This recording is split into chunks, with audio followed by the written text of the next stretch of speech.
السلام علیکم دوستای نهایت عزیزم، امید دارم که جور صحتمند باشین. هر کجایی که هستین لباس عافیت بر تن داشته و خنده بر لب داشته باشید و روزای سرد زمستان در آغوش خانواده به خوبی و خوشی سپری نمایید.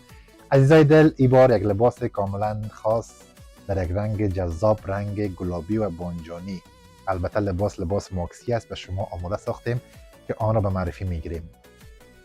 پیراهن خیلی یک بالاتنه مقبول داره که بالاتنش کار سابقه است، کار انتیک است.